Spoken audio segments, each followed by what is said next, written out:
So I think tonight everybody's in for a real treat. I saw this presentation earlier this year, and I thought it would be a wonderful one for us. This past summer, Scott Macdonald successfully kayaked the 2023 race to Alaska, a 1,200-kilometer race from Port Townsend, Washington to Ketchikan, Alaska. Okay. To Ketchikan, Alaska in 19 days. I mean, that's just incredible. He's going to talk about the average speed and his fastest day.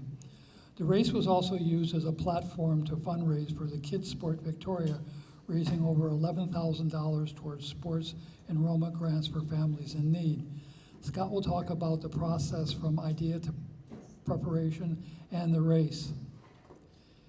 Scott is a local Victoria resident and certified level 4 paddler, Canada, who took up kayaking in 2020, which I think is pretty quick compared to, I mean, we got people here who have been paddling for over 30 years. So. He works at the Hirschberg Astronomy and Astrophysics Research Center in Saanich as an optical engineer.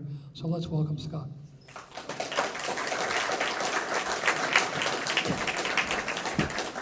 Right here. Okay, you got it. All good. Hopefully you can hear me. I'll start my timer because it does come off as well. How's that? That's better. The last talk went long, so I have a timer this time. Thanks, Fred, for inviting me. I'm happy to give this talk. So let's get into it. Already a great land acknowledgement. I've covered thousands of kilometers, 1,000 kilometers across many territories, and I don't take that lightly. So to do my best, I tried to follow the BC Marine Trail sites, which I'm kind of feel like I'm preaching to the choir here that you all know. They have an active communication with local First Nations, trying to decide on the best sites that minimize both ecological but cultural impacts. So if you haven't heard of BC Marine Trails, although everyone here probably has, really look into them, support them. I think they're a great cause. So just wanted to state that. So to start, as Fred said, I started paddling in 2020. I did level 1 with my wife in Sydney and didn't think too much of it. So actually in 2021, we decided to go back and do level 2 up at Quadra on Surge Narrows, and that's kind of when the light went off saying, hey, this is pretty cool. There's a lot of fun stuff to do there. So all of this sort of came together in 2 years of how am I going to progress my skills, what do I need to know, and just pick the brains of experienced people that I can make this a successful effort. So a few key things. The goals were to make it home. That's always the first goal of any paddler, I'd say. Fundraise for KidSport Victoria. It was too big an effort to actually not fundraise for something like that. And then personal challenge. I'm a competitive rower in a previous life, so it was sort of, I want to do this, I want to do it fast, and you'll probably see that throughout the presentation. So my goal was to do it in 16 to 20 days, with the second stage distance from Victoria to Ketchikan being just over 1,100 kilometers, so averaging about 60 kilometers a day was what the math went out to. Just at the bottom there, that's sort of the thought process that went into it. In the interest of time, I won't go into all of that, but there's a lot of thought that went into this, obviously. So the first thing is finding paddlers that you can feel confident going out with, so that you can push your limits a little bit. My intention was to do this solo. As you'll see later on, it didn't end up being a true solo trip. I found some other vagabonds to go along with. But a big thanks to Andrew Cusack, who's a Siska member, and Jordy Newman. I went out with Andrew in countless, I'll say, questionable weather circumstances. One is here, that's Andrew, so if you see him, that's what he's capable of. This is just in Baines Channel on Boxing Day 2 years ago. And I went out with Jordy a number of times, who's a very experienced expedition paddler. and he helped me think through the race because it's more of a mental challenge, at least for me, than a physical challenge. So again, with the research for it, you want some context in your mind of what you're actually getting into. So I went through and researched all the previous paddlers and, more importantly, soloists, whether they were sailing or paddling, what their success rate was, how long it took them. And if you'll see on the top right, going into this past year, there's a 27% success rate if you undertake this endeavor solo. So you're probably going to fail more likely than not. And just to get the standard of 16 to 20 days, the solo kayak record was 18 days. So I was sort of shooting for that as my goal. Yeah, and with this, the Race to Alaska has an archive of previous races, so you can see where boats stopped along the way, primarily paddlers, and where they camped. There are, unfortunately, it's getting better, a few gaps in the BC Marine Trails in the North BC coast, so there was some campsite scouting that I included just to make sure that I wasn't going to be paddling all night. So I only plotted out sort of the first week because things change over time and it gets worse as it goes on, and you can't do a 3-week trip up the coast without being blown off the water. But I had the first 7 days pretty much planned out. Here's where I want to be, first night, second night, third night. Here's the current. Most importantly, how am I going to get through Seymour Narrows next to Campbell River, which notoriously goes up to 16 knots of current. Fortunately, when we were going, shows, oh no, that's Dodd, but it was only, I'd say, a 10-knot max that day, so we did manage to pass it at roughly slack tide, but that was an amazing part of the race, which I'll get to, of the power of it. So the application. I've done a lot of training. I need to now convince people that I am not a liability for the race organizers, and explain why you're capable, and you'll hear back within 2 weeks. So I put in my application, and 12 hours later, I get an email back saying, we're going to need a bit more information on you. We take this rather seriously. And I go, oh no, like I've put in 18 months of work at this point between many long weekends of training and planning and just thinking through it and getting in a mindset. And I feel like it's all the rug's being pulled out from under me. So I respond back the next day saying, here's my experience, very limited now looking at it now. The longest camping trip I'd done before this was 6 days, 5 nights in a tent. So to go from that to 19 days is kind of like, it's questionable. And then a few solo paddles. I've had long day trips circumnavigating Salt Spring Island in a single day. I've done that a couple times, and many of the Gulf Islands. So I had no issue with length. But I think what helped them was I had a level 4 course plan, so they knew that there was some thought and training and formal certification that went into it, as well as some longer trips planned. I did most of those future ones. So I said, here's my training plan going into it. I'm not just showing up on the start line cold. And then a long 12 days later, they said, congrats, you're in. So that was exciting and also terrifying because then it's real. So I'll jump to the race. It's broken into 2 stages. The first, Port Townsend to Victoria. You just have to make it within 36 hours of the start going off, and if you do, you're permitted to go on to stage 2. So if you talk to people more last year about this race, they said, isn't that the one where the Coast Guard needed to rescue a few racers and there was heli evacs? And yes, that is that race. And it was terrible weather conditions, and you can go back and watch the videos of people getting pulled out of the water of the strait. But we were very fortunate. On the right there, you can see it was a gorgeous day. Couldn't have been better for a paddler. It was like 3-knot winds, dead calm, flat. So just to give these pictures some context, there's an open house, and people come up and chat to you about the race the day before. So I sort of stood by the boat in the sun for more hours than I'd care to, trying to up the fundraiser and talk about why I'm doing it. And then there's a little skipper's meeting, and then on the right here is at 4 a.m., 4:30 in the morning on June 5th. So here's Emma, my wife, and this is the start of the race with sailboats in the background. You can see a gorgeous sunrise under a full moon. And yeah, I agreed to go the week before with a paddleboarder for stage 1. We'd met, there he is, Peter on the blue paddleboard, and another guy in a yellow kayak you'll see later is Stuart. We agreed, we met in Victoria maybe 3 weeks before the race. We were chatting shop. He's a paddle sales rep from North Vancouver, and this race has only been completed by a stand-up paddleboarder once before.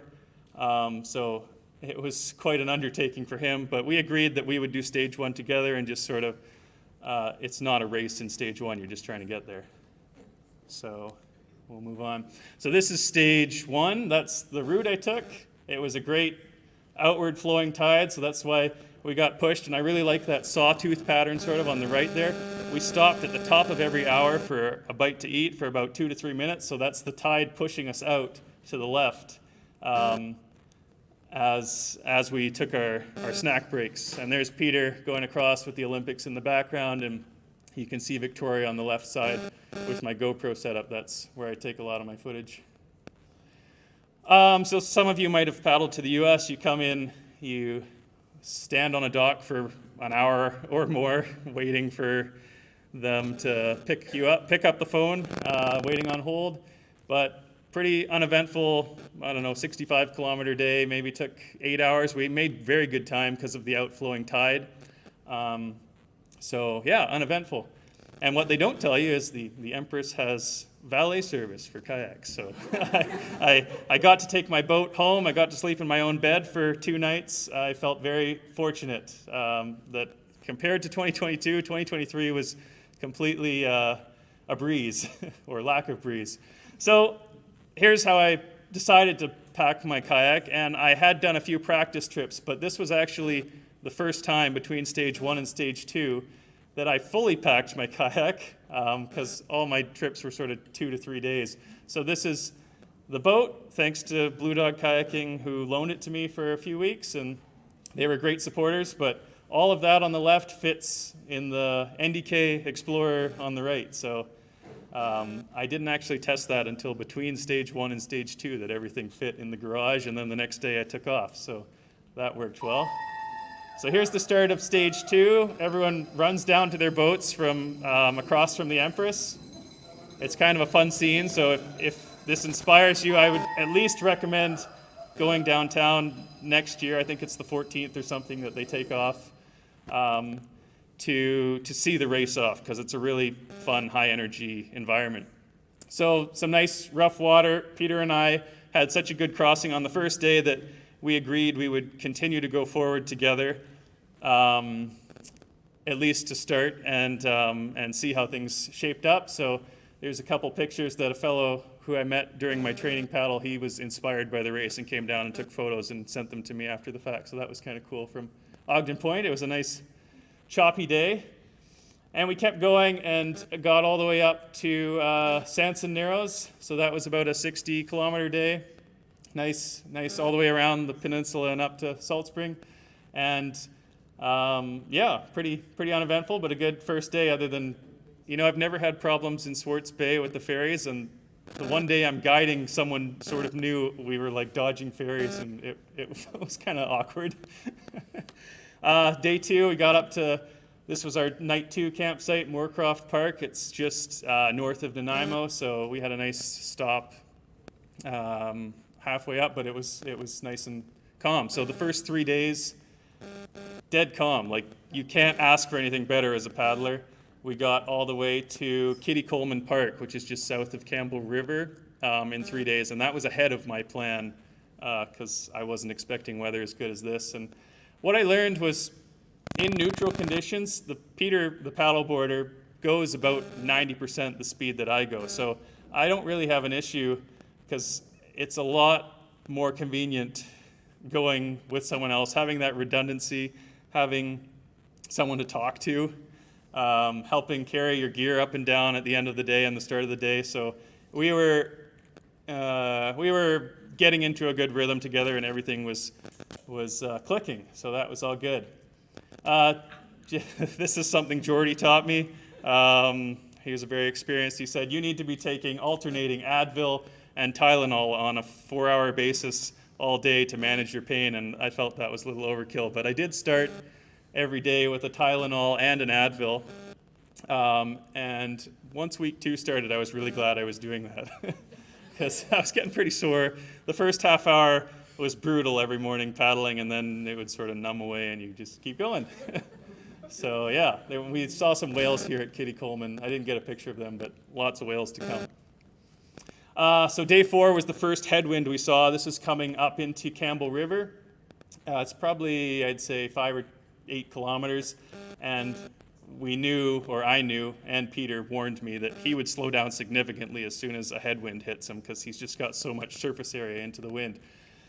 And this is the 12th ferry crossing. So we now have 2 crossings, 2 boats crossing between Quadra and Campbell River. So it's a half-hour basis. But I saw a boat go across 12 times for 6 hours as we plodded into the headwind towards Campbell River. And that was the 12th one. And we stopped at the beach right next to the ferry. And I had mapped out that there's a McDonald's across the street. And this is what I'm going to do to fuel up because it might be my last, meal that isn't dehydrated.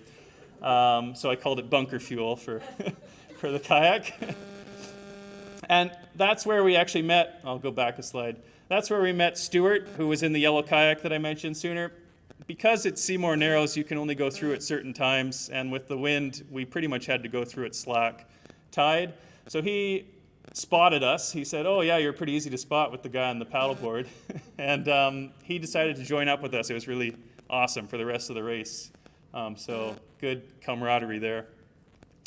So this was approaching Seymour Narrows, and there's the tide current, or the current for Seymour Narrows the day we went through.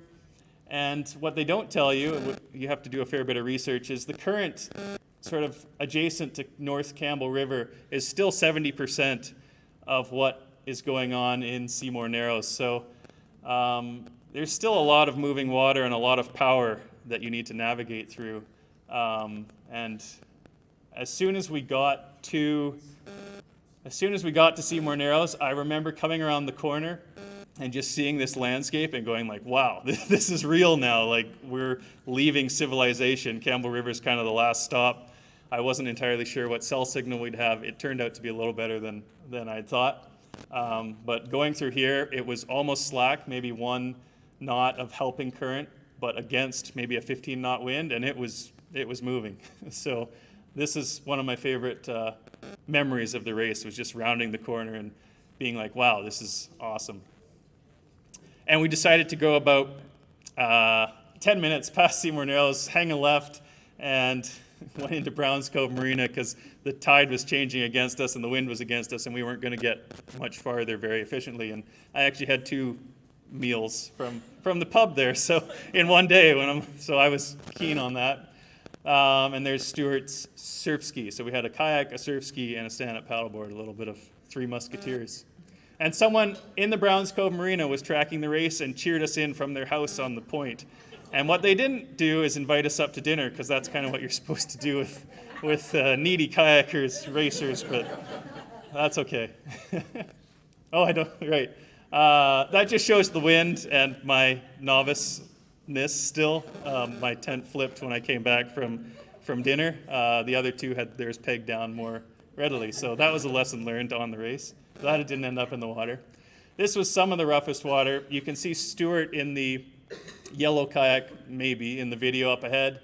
These are maybe like 4 or 5 foot waves, so they're pretty big, all just straight wind waves. And Peter really, this is his first real test, I'd say. We got to the beach and had to pull out at an old logging camp, and this is Peter on the right, sort of catching up. We didn't get too far ahead, but we were definitely more efficient craft. So we kept going, got to Elk Bay Camp. That's a great camp. You can drive in there. And that's sort of me checking in on my hands. My 2 main fears going into this race, things I felt I couldn't control, were blisters, which turned out great. I guess that's a rowing background. I've got pretty hardy hands, and I did lots of training. And then falling on a beach, just if you're by yourself, I think the risk is much higher, but by having other people there helping you with your equipment, the risk goes down dramatically. So the next day, there was a big storm coming in for two and a half days, and we knew that it was going to reach by about 7 a.m., so we decided to launch at about 3 a.m. that day, and this is us in the twilight. This is Peter with his boat and light set up, and we got to Rock Bay Camp. I think it was about a 10-kilometer day. We rounded the corner, and this is like a year-round trailer park that you can camp at as well. And I knocked on the Rock Bay manager's door and said, "This is 7 a.m. She answers in her nightgown. And like, "Can we camp here tonight?" It's 7 in the morning. She said, "Oh, you're with the damn race, aren't you?" We had some of you guys in here 2 nights ago or last night, so we figured out who that was. It was some of the other racers who were a little faster than us. But that was kind of funny. She said, "Sure, yeah, set up. No problem." We spent the whole day land-bound from 7 a.m. onward. It just picked up to 30, 35 knots. Not something we would necessarily want to go out to, especially with a paddleboarder as a headwind. And when you show up at 7, sometimes some nice folks take it upon themselves to cook you dinner. And the joke here being that the turkey dinner came out of the dehydrated package. It did not. Someone very graciously, Linda was her name. I should really drive back and thank her in person, made all 3 of us a very lovely dinner, which we devoured in about 10 minutes. We went back to take the tray, and she gave us some pie to go with it for dessert. So, like, pretty awesome. We were thrilled. So here's Elk Bay. You're rounding Chatham Lighthouse, I think, at the top into Johnson Strait. And Elk Bay to Rock Bay. The next day, we started in Rock Bay. It was about 3 p.m. We're kind of getting antsy because we don't want to land a land day.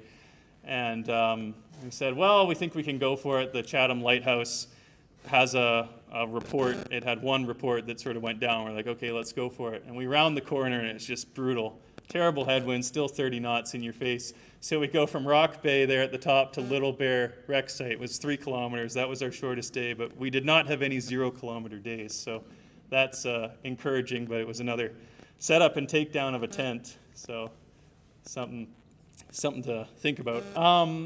Then we got into Johnson Strait, and the wind just died, and everyone moved, paddling sense, moved the next day.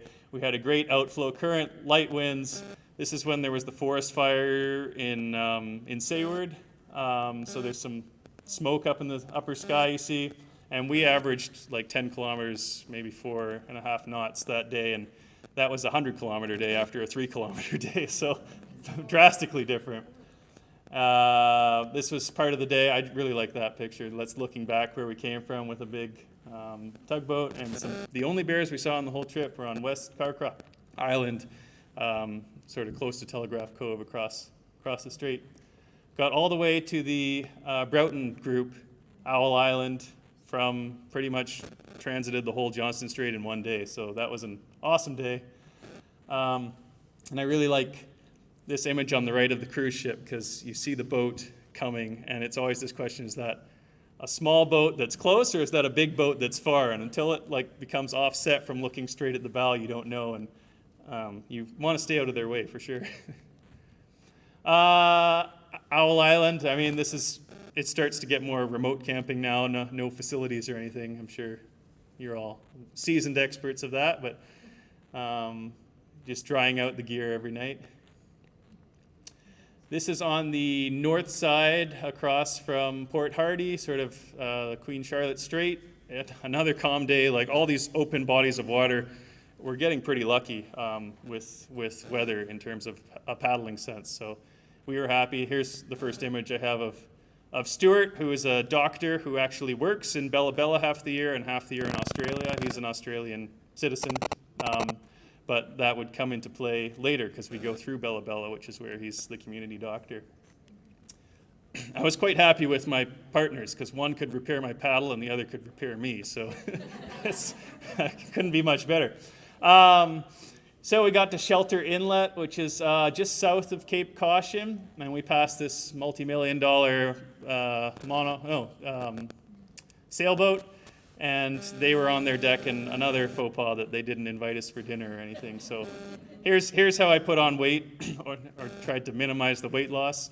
I just added cooking oil directly to my meal when I went to eat it, just to make sure I was getting enough calories. So I did end up losing 16 pounds in 19 days. So that it was a good diet. Maybe they should market it that way. So this is approaching Cape Caution. Reasonable conditions, all in all. I'd say the only thing you'd want to be aware of is seas of, I won't use the pointer. Seas of 2 meters, and that gets a bit closer, a bit higher the more you get to Cape Caution, and that's just the projected. Obviously, if you've heard weather reports, they can come in twice as high as that. So we had a brief discussion, said, well, do we want to go forward, do we not? And we looked at the forecast the following 2 or 3 days, and it wasn't getting any better. So it's kind of like, shrug, okay, I guess we're going. Nothing to worry about. We were in a group. These are some shots of Peter. I find it's really hard to get a video or photo unless there's a subject that I'm filming. So I really like these ones of Peter because it sort of gives some scale to the waves. There was nothing too tough. They were just big rollers that were tiring to go through for, I don't know how long that day was, 8 hours in rollers. So it was a long day. So this is just south of Cape Caution. This is coming around the point of north of Cape Caution. And we stopped at Table Island for lunch. That's the video on the left. Really rough, but a good, a passable lunch stop. It was pretty rocky beach and not great weather conditions. That was one of the scary parts was that weather report said chance of thunderstorms materializing late in the day. And I'm sort of looking up knowing that these clouds are like, man, we're really caught out if this thunderstorm materializes. But fortunately, it never did. So that was good. We got up around Kelp Reefs, I think it's called. I wouldn't go there again in this sort of circumstances because all those shallow rocks just north of the Point Conservatory there, it gets really rough and washing machinies is the word we use. So we got through it, but definitely take a wider berth there if anyone is planning a trip like this. But nice and calm around the corner on the point. There's our crafts. We ran into John Sund and Terry Gardner. If you've listened to Susan Marie Conrad's talks, she's mentioned them in her talks. So I actually knew them from her talks. In the research, I'd listened in on a lot of Siska talks or Sea Kayak Guide Alliance or read Susan's book as well, just to get as much information on the coast as I could because my experience is limited at this point. And that's Rob, who is another racer in a kayak. He did it more on his own than us who teamed up, but we crossed paths with racers all the way up the coast, which is kind of neat. So that's the four of us. This is Chris. He's another doctor in Bella Bella, colleague of Peter, and he actually found us twice on our way up and down. He does bi-weekly cycles between Comox and Bella Bella, and he gave us some coffee on a day where we were glad to have some warm coffee out in the middle of the strait, just north of Cape Caution. So that was a great treat because there's no cell service up there, so he knew roughly where we were, but he kind of just happened upon us and gave us some warm treats, so that's good. I'll say this race is fully self-supported. You can't pre-plan any food drops or anything, but if happenstance things happen like this, you're more than welcome to take them up on their good charity. This on the left I've seen a lot of sunrises in my days rowing, but this is the most gorgeous sunrise I've ever seen, and it's a shame that the photo doesn't do it justice. Just south of Bella Bella, looking up the strait, but that's ingrained in my memory. And this is the day that this footage or picture was taken. Stuart and Peter were hanging a bit closer together, and I didn't like the route they were taking. I wanted to point a bit more into the wind and get a more advantageous line. And in doing so, I actually lost track of them, which was a little embarrassing. and we didn't have a formalized radio protocol at that point, so I was on 6-8 sort of hailing them, and I think their radios were off because they were side by side, and I'm the blue line on the right, and I go back, double back to try and find them, and it's kind of awkward. I'm like, why am I going south? This is dumb. But I don't want to lose them either because I don't know what they're going to do. So I just kind of went, oh, I don't know where they are. I'm just going to meet them at the end of this day. We're going to be at Bella Bella. So that's where we knew we were going to be at the end of that day. But fortunately, I did happen upon them at the beach, sort of at the top of this image. But what I didn't know at that point was Peter on the paddleboard was having a really tough go of it. I mean, naturally, you've seen the conditions that he's been going through. And Stuart, being a doctor, is sort of talking him through it, you know, doing a medical assessment, doing a mental assessment, sort of giving him the options about when he gets to Bella Bella, here's what you could do, and not forcing his hand by any means, but just sort of being realistic. And I'll say Stuart has done this race 2 times previously in a small sailcraft. He's never actually completed it. He's made it to Bella Bella twice, and he gets there, and that's his town, sort of, so he's kind of happy, and that's why his team name this year was Bella Bella and Beyond. The hope was to go beyond Bella Bella for the first time, and he was at peace with his first 2 races. He was more than happy and just stopped, but he did go beyond this year. So this is just south of Bella Bella. There's a few good whale shots here. I think on the left soon. There's the tail, the fluke, and the fin on the left. So those were some orcas. And this was the day the 3 of us sort of formed a triangle, and we were maybe 10 meters spacing between us, and a whale came up right between the 3 of us, and that's the closest interaction I've ever had. And we assumed that we created some sort of fish bubble net between the 3 of our boats because the whale just came up right between, and the joke became that he wanted to eat Peter the paddleboarder. Got eaten by the whale, but he fell to his knees pretty quickly when the whale was like 5 meters from his board. That was pretty scary. So we got to Bella Bella. This is Stuart coming in. This is his wife is also working in the community, and she encouraged maybe 20 or 30 people to welcome us in, which was pretty awesome. Got a warm welcome. And we showed up at about 4:30 or 5, and unfortunately, in my plan, this is a grocery store restock. So the grocery store was closed at that point, but I did see that the BC Ferry had just arrived that day, and they get bi-weekly restocks in Bella Bella. So when we showed up to the grocery store the next day, it's fully stocked. So that was good, but we did miss the grocery store, so we sort of had a delayed next day, which turned out very nicely because we were put up in Stuart's house where he lives half the year with his wife, and that's sort of a gray area of no support, I guess. We weren't in it for any awards or anything, and the logic was she welcomes any racer that stops.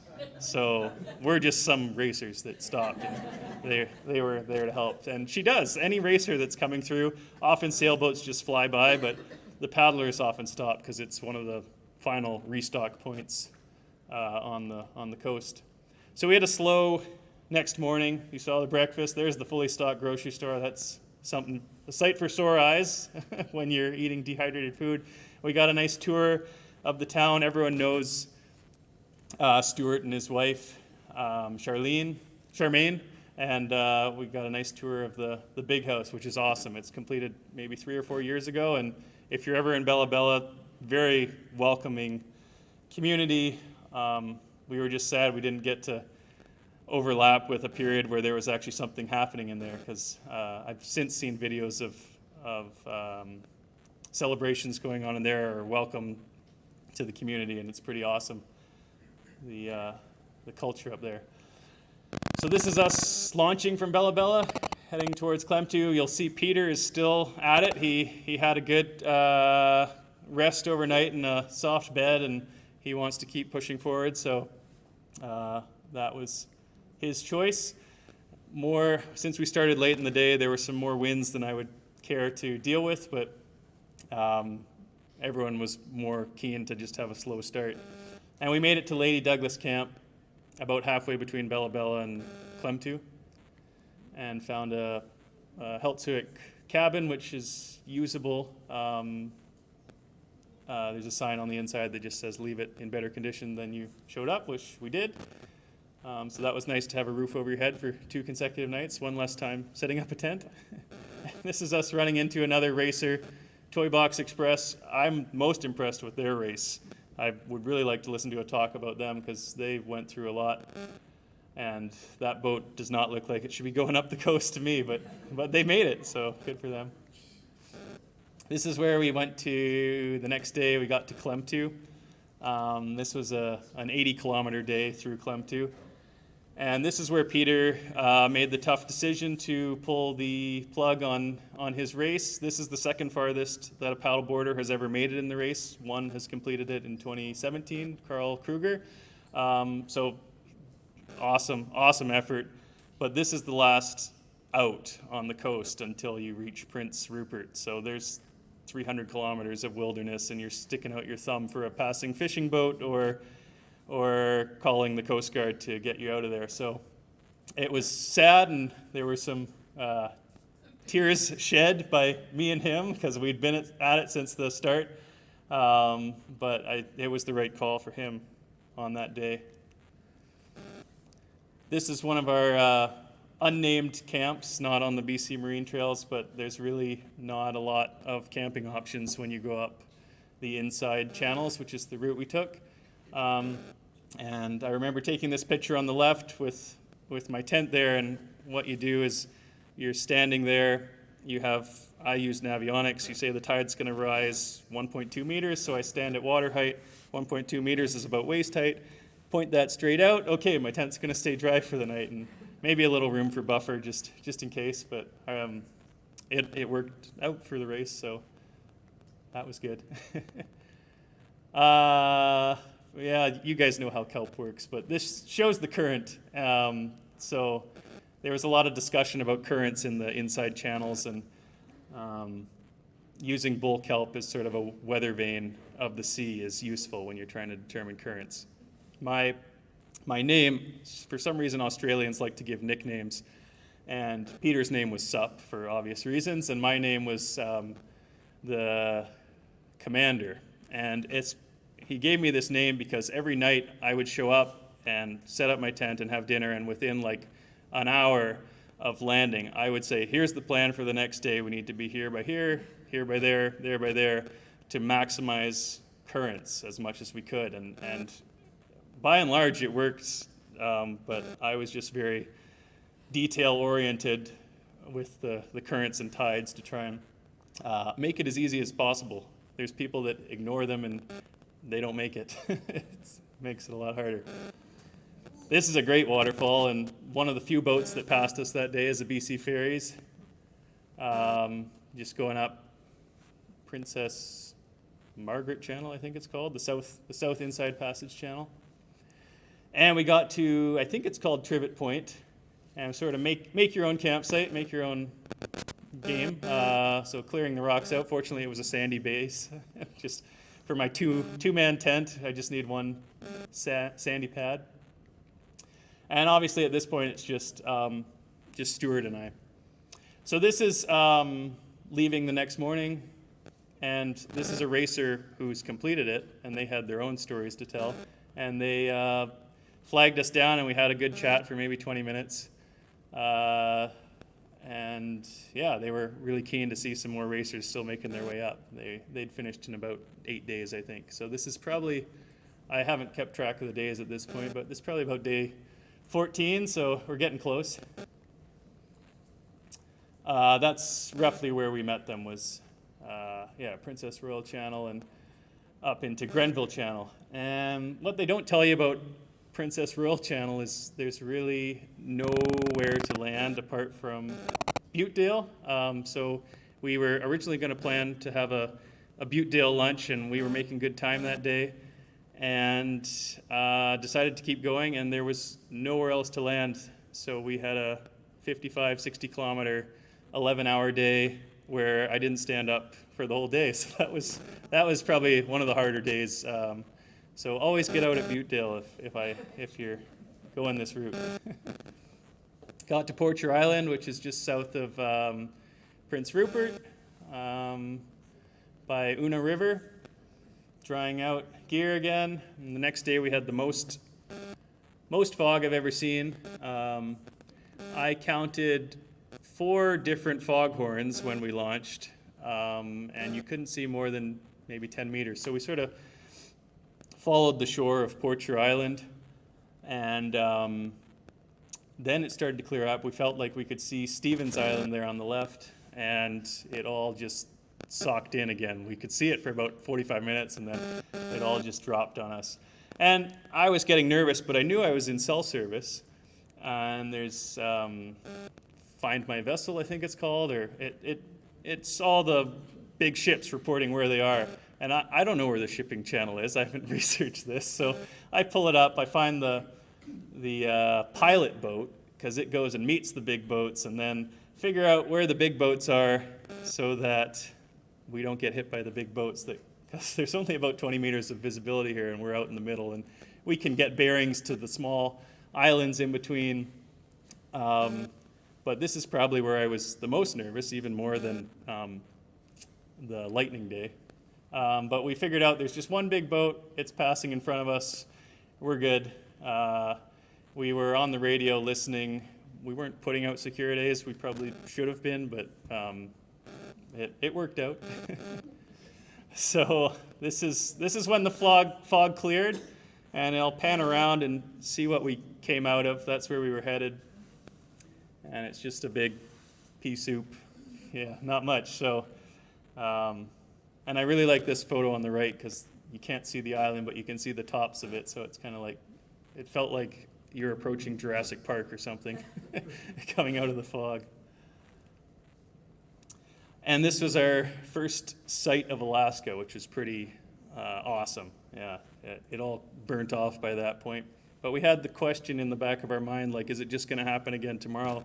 Do we need to get over to Cape Fox in Alaska?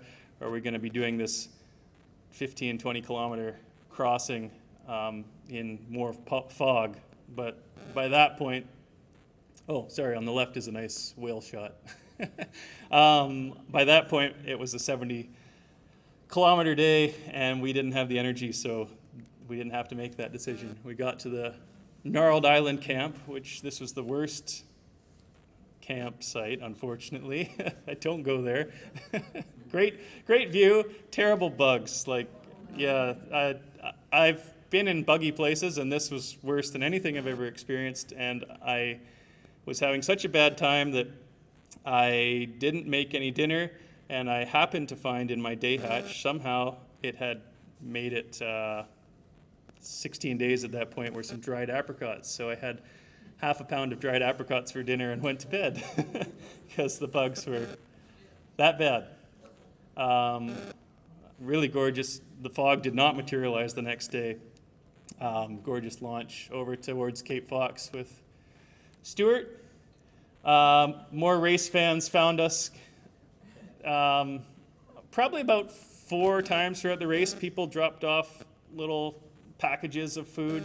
And one time, it was a previous racer, and he gave us big, hearty, fresh fruit, best apple I've ever had. Nice bun, cheese, meat sandwich, and some more cheese. And then these people are sailors, and they're like, here's some beer and popcorn. And it's like, thanks, but there's nothing I want less right now than a beer and salty popcorn. Like, anyway, you say thanks, you grin and say, yeah, good to see you. And I ate the marshmallows, but I think the rest I tossed in Ketchikan. I had to carry it all the way there. I didn't want to feed them. Oh, sorry, on the left. There was clearly a fishing window that opened right as we got into Alaska. It was probably like a 12-hour or 24-hour seasonal fishing window, because we arrived and there were 100 fishing boats with buoys out the back, maybe 200 meters off their stern, and we're not sure. We're sort of along shore where all these boats are, and like I said, there's 100 of these boats, and we're not sure if we should cut between the boat and the buoy. Probably not, so we're sort of swerving back and forth, and And then noon hits and they're all gone. We don't know where any of them went, and it's just like, oh, okay, I guess that's how a fishing window works. So that was kind of neat. This is the last night. We decided to have a 60-kilometer day and then end off on a 40-kilometer day rather than push for 100 and show up at 2 a.m. Enjoy ourselves a little bit. And this is Mary or Chadsworth Island, depending on the charts that you use. And that's actually, I later discovered, the island that the golden spruce where the kayak was found, on the southern point of that island. So that was, I didn't realize it at the time, but I was reading that a couple months ago and went, oh, I've been there. That's kind of cool. And this is the first big cruise ship we saw that day. I think about 4 went by us early on in the morning, and Ketchikan is very tourism-centric. It was like arriving in Disney World after 3 weeks of serenity. It was kind of culture shock, more than culture shock. This was our last morning, in Alaska, just headed towards Ketchikan. Gorgeous morning. Really enjoyed that paddle with Stuart, and was really just trying to soak it in as much as I could. And I remember thinking, oh, if we get there, because there's a time change between BC and Alaska, if we get there by 11 a.m., it'll be less than 19 days since stage 2 started. And why did I have that thought? Because then I start trying to go as fast as I can. He's obviously faster than me because he's in a surf ski, which are inherently faster boats. So the last 5 days, now that we don't have the stand-up paddleboarder, I feel like I'm slowing him down all these times. And it was a bad thought, but we did truck along pretty fast and finished in good time. But we had some great laughs and conversation on that final day into Ketchikan. Unfortunately, the fog dropped again, and we had to sort of follow the land, but we rounded the corner, and that's our first sight of Ketchikan, and that felt pretty good. That's one of the best feelings I've had. And the way it works for human-powered is if you're going up by human power, you're probably taking the ferry back down. And I knew this 4 months in advance, that I need to be there by June 27th in 19 and a half days, because I'm catching that ferry back to Bellingham from Ketchikan, and it runs weekly. And if I miss that ferry, I'm going to be stuck in Ketchikan for 6 days with a boat, and I don't have funds to be in a hotel for 6 days or anything like that. So we arrived the day before the ferry left, and all the human-powered or small craft boats that had finished before us greeted us at the dock, and that was pretty cool. And you'll see here the final ones at the top of the Ketchikan Daily News. We were the final finishers of the race this year in 18 days, 22 hours and 54 minutes, I think, something like that. And yeah, I love this shot. We were laughing all the way the last 2 or 3 kilometers. I took a video of it. I should listen through the commentary, joking that we'd keep going on to Skagway after this, but we were pretty done. Nice high five though, and greeted with cinnamon buns and treats on the dock that my mom phoned in to a local bakery and they delivered down to the dock. So that was awesome. Big smiles all there. And since we were there one night, the Ketchikan Yacht Club, sort of the unofficial race headquarters for racers that are sort of waiting for a way to get back south. We decided to have a racer potluck, and it's funny because all these racers, we didn't really talk about what we were going to have, and everyone shows up with a salad of fresh fruit because that's what they want. And then the yacht club, I don't know if he was the president or some relation to the yacht club, they had fresh salmon and they just gave us a whole salmon to share, so that was pretty awesome after much dehydrated food. So race is done, we're the final ones, but you have to get to the ferry, which is another 3 or 4 kilometers down, and what better way to do that than paddle to the boat launch. And then there were some interesting setups that we put together. They mailed themselves these trolleys, and then there's a road that sort of goes 3 lanes, 1 each way, and then a centered turn lane. And we couldn't use the sidewalk, so we just walked the last half kilometer down the center lane of a busy Ketchikan morning commute, and lots of people were honking and waving, and we feel like we weren't there because we left the next day, but we're probably on the front page of the newspaper the following day being like, local racers snarl traffic or something like that. So we get to the ferry. We were on the cheap end, so we didn't go for a berth or anything, and we just camped out. The ferry didn't run the week preceding due to mechanical issues, and we didn't know that, so we showed up at the finish dock, and they said, what's the best part of Ketchikan? And I said, well, there's a way home from here. And they said, hopefully. And I kind of went, huh? And fortunately, the day we arrived, it passed its sea trials and it ran the next day. But there's a chance we could have been stuck for a week outside of our control almost. So these are all the boats sort of shoved in on the car deck. And since it didn't run the preceding week, it was a pretty empty sailing. I'd say it was about 10% full. And this is going back through Dixon Entrance at Prince Rupert.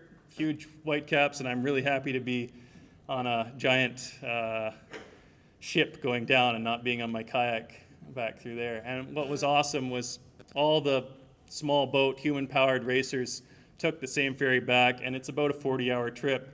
So we had great reminiscing of our trips, and you could point out, here's where we camped, here's where we camped, and it was an awesome way to wrap up the race, just sort of debriefing with everyone on your way down. So this is in Bellingham. We're all helping each other unload our boats after 40 hours trip south, and Peter is based in Vancouver, and so is my family, so we had a little barbecue with him and drove Stuart to Vancouver. We got to meet up with him after the race, which is pretty special too, to sort of have that sign off. And then Stuart flew off back to Bella Bella the next day from Vancouver. Right, the fundraiser. This was a big part of it. I was really happy when the Times columnist picked up the story because that bumped up donations greatly. But we helped over 30 kids participate in organized sport in the CRD that otherwise wouldn't be participating in organized sport. So it was a big success, and it was kind of scary because I phoned the president of KidSport Victoria chapter in January of that year and kind of said, yeah, I think I can raise between $3,000 and $10,000. And then she's like, okay, your webpage is ready, and it's a $10,000 goal. And I kind of go, oh no, how are we going to do this? Big thank you to all these people. Blue Dog I've done all my training through them. They're a great company. I'll probably start coaching with them soon, level 1 through 4. Best Coast was one of my first. They helped me connect with the kayaking community for people that won't like rough water and getting out in challenging circumstances to give me that confidence. Hornby was great for giving me some snacks, and KidSport. So yeah, happy to take any questions.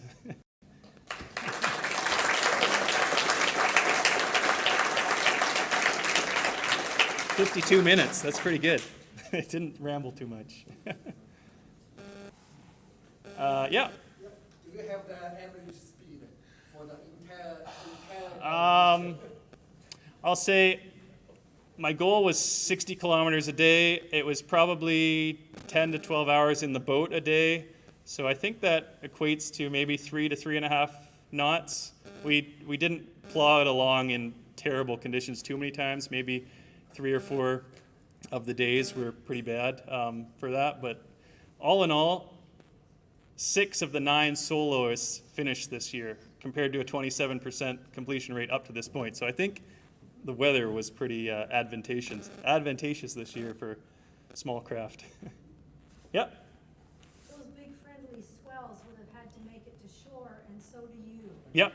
So do Yeah. you have any launching or landing stories? Yeah. The worst was, I'd say, Table Island, sort of right north of Cape Caution, because the waves sort of wrapped around. And the first beach we landed on, and then the tide was rising, and we realized, oh man, we got to launch and move 200 meters and land again on that rocky beach. And we pretty much just like jumped in the water in the last 2 meters before the waves pushed us into shore. But we did fairly well at finding protected spots other than around Cape Caution. But that's where the roughest water was. So you're wearing a dry suit. I wore a dry suit every day of the trip, and it did its job. Any others? Yeah. What paddles did you use? I used, so yeah, I used Greenland there, but I only used it about 3 days where my shoulders were just really not having it to reduce. But I had a Celtic 700 centimeter Euro blade that I used the whole way, and I feel very comfortable in that good bracing technique. I had a lot of people comment on that on the way up. They're like, oh, you're not using a wing blade. And I'm just like, I've never used a wing blade in my life. I need to use what I'm comfortable with, which I have an NDK Surf. This is an Explorer. I feel comfortable with that boat company and how it operates. And everyone's like, oh, you should be doing this, doing that. And I'm just like, no, I'm going to go with what I know and what's comfortable. And it worked out. Yeah. Any equipment failures? Yeah, so the worst one, unfortunately, day 2, I realized I had pinhole leaks in each of my feet. I guess it was from my training, but I didn't realize it before that point. And you're mid-race, and you're kind of like shaking your head. And every campsite picture you saw, you wouldn't have realized at the time, but my suit is inside out, trying to dry out my socks of my dry suit. It wasn't dangerous, it was just annoying. So that was, and there was one other instance right at day 4 going by Campbell River. I've never had this happen before, and I haven't had it happen since, but I didn't have my spray skirt on appropriately, and there was some rough water going through right before Seymour Narrows, and my boat kept leaking, and I was pulling off my spray skirt and pumping it on like a half-hour basis, and I'm just shaking my head going like, is there a hole? Like, Campbell River is the last spot you can get help here. So I was like freaking out about what am I going to do? What am I going to do? And then we get out, wait for Seymour Narrows to go to slack, get back in, and everything's fine. So it was just a one-off, but I was panicking there for about an hour, just shaking my head going, why is there so much water in my cockpit? This shouldn't be happening. Yeah? Did you have to do any rescues? No flips. I think I only had to brace maybe 3 or 4 times on the Cape Caution day, and everything else was reasonable, mostly straight into a wind. I was very impressed with Peter's ability to paddle standing. He was on his knees for a number of the rough water days, but his skill in standing up in rough water is unlike anything I've seen. Navigation. Yeah. Did you have a regular compass and a GPS?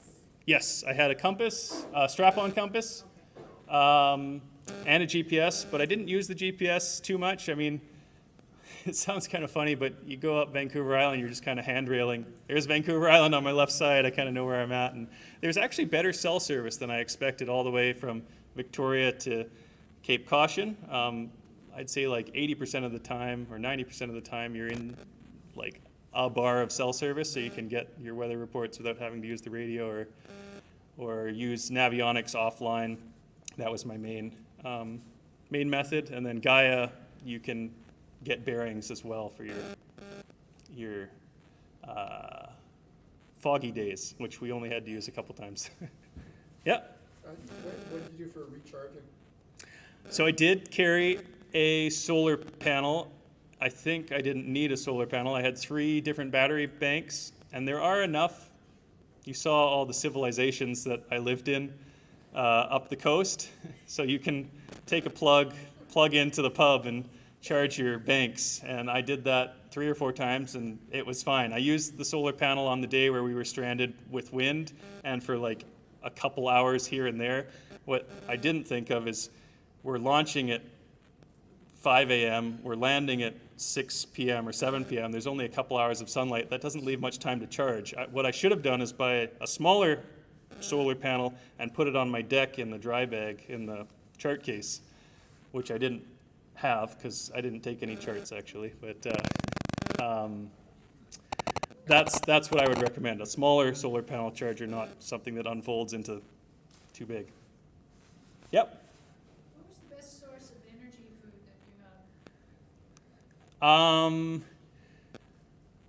the Hornby bars were pretty good. I got tired of Cliff bars in my training, so the Hornby bars were a nice change. Just big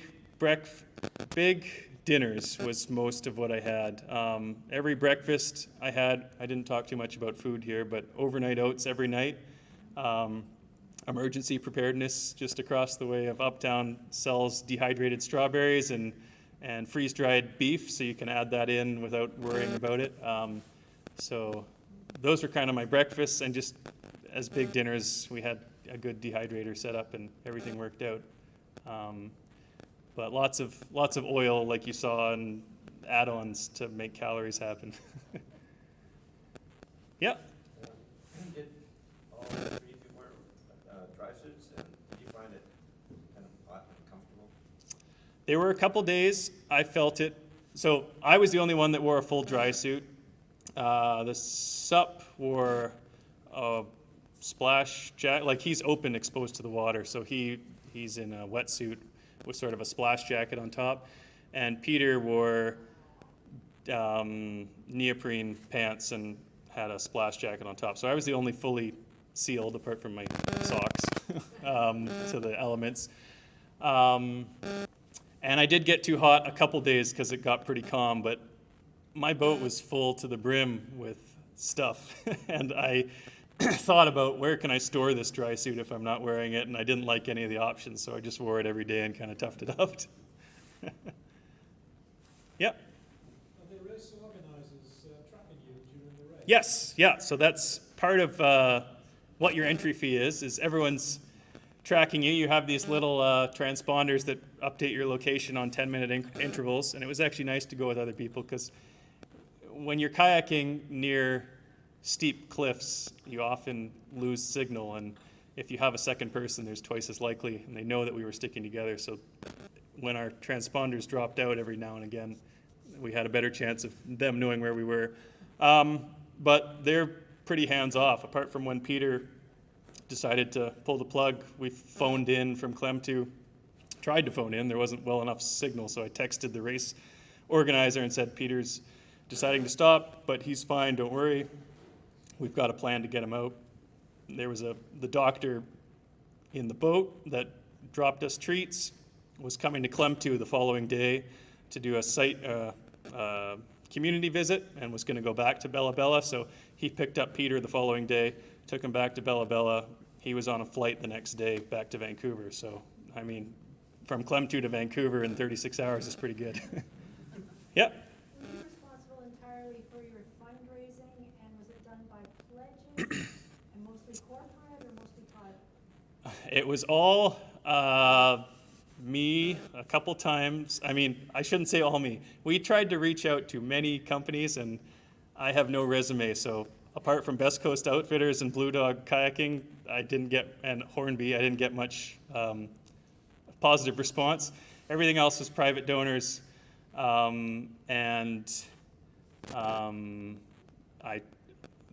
The hardest part of the race, pre-race, was me standing on the street corner for 2 hours trying to solicit donations by people walking by, and I felt more uncomfortable during those 2 hours than the whole race.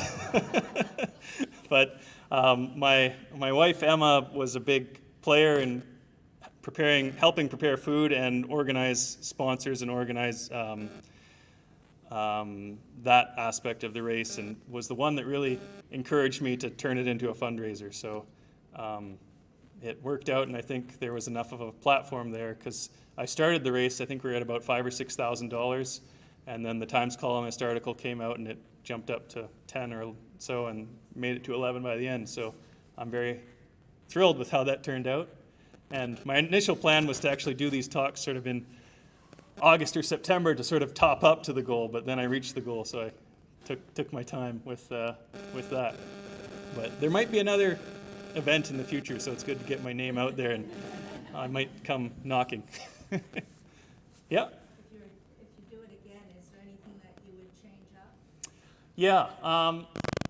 I've thought about a faster boat. I feel really comfortable in the NDK boats. I've thought about a Turan. It's a little tippier. And I really would like to try it solo by myself. the mental challenge or like the spiritual challenge aspect of it, there's always that sort of safety net of having one or two other people there, and to really do it self-sufficiently would be pretty cool. Yeah. The guys that beat you, there's like Yeah. a dozen other people there, and were they all self-propelled as well, or what were they having? Yeah. Two of them were rowers, so they are inherently a little faster than kayaks. One was a solo kayak who set the new record. He arrived the day before us, or 36 hours before us. He was in an epic kayak, so those are a little faster as well. And a couple of them had sort of small row sail craft. You saw that toy box sail kayak craft that was questionable. They also got there. So everyone had a human-powered element. A couple of them had sail aspects, but I remember one team, they were going across on a breach and then were coming back, and I was paddling straight into the headwind, and I said hi to them here, and they went over for there, and I said hi to them there, and I'm like, man, you guys aren't very efficient. But they're like, well, we're not working that hard. So it's sort of double-edged sword. Yeah. I was wondering how you keep hydrated during the. Yeah. So the best, I didn't realize this until I got into training, but I got one of those dromedary bags, put it on my deck, and the easier it is to drink, the more you'll drink. And we stopped at the top of every hour for the whole race, unless it was terrible conditions and we felt like there was a stop coming around the corner or something. So we were hydrating and getting food on the hour. And it worked. I had 16 liters of capacity. I would probably often be around 10 to 12 when I restocked. Yep. Did you add an energy to it, or? Yeah, I had some powders, but it was more bars and water than energy drink, really. Yeah. Yep. How did you pee? I've got a good bladder, I guess. So I would get out of the boat at the end of the day and do what you need to do, but I never had to do it in situ, fortunately. Your feet were getting wet. Yes. Oh, that's true. I promise that was salt water in my feet. Yeah. Sorry, just on this hydration part. Yeah. How much water did you carry? So I had 16 liters of capacity, and when I restocked, I like to have 10 to 12 because you really weigh your boat down. With all the civilization along the way, you could restock every couple of days from a verified source, I'll say, and it wasn't until we got closer to Alaska where we had to use creek water and chance that, I guess. No filter? I had a filter, yeah. Didn't treat it too much because it's Alaska. It's pretty good. It was 24 hours to the finish, so yeah. Yeah.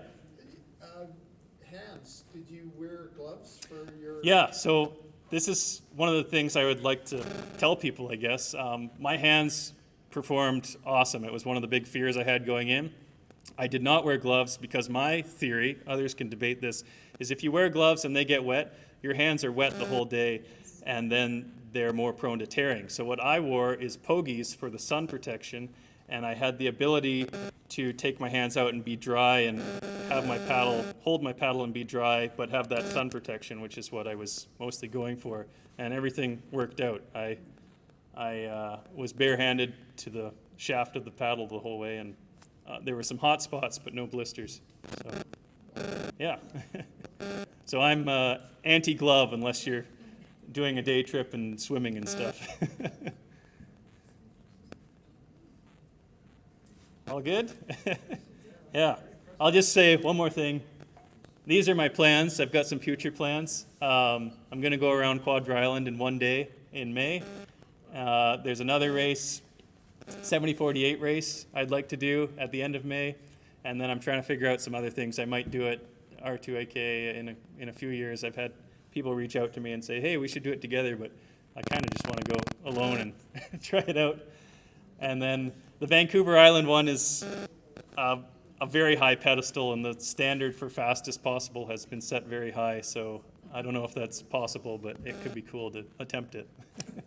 But that's where my mind's at. I'll probably turn these into fundraisers too, so remember my name. Oh, that's just the plan for, yeah, that's all. Thanks. Yeah. Before I thank Scott and Emma for this wonderful presentation, I'm really curious, how many people are planning on doing this? Raise your hand. There's a couple. Well, now we know who are the liars. I also want to thank our audience tonight, because this is the best turnout we've had in quite a while. And having so many people show up is a real support of our speaker series, so thank you. Okay. So Scott,